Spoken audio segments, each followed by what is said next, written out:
To add an in-text citation of a single author with two works, type in the author's surname in the text and place the cursor where you would like the citations to appear. Then go to your EndNote library, select the citations you'd like to insert. On a Mac, to select two different citations, you use your command keys, command click, to highlight them. Insert the citations,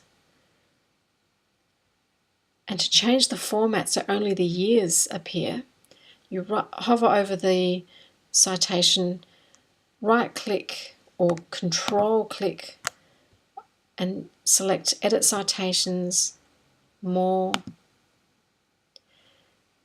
and change the default format to exclude the author, and you do that for both citations.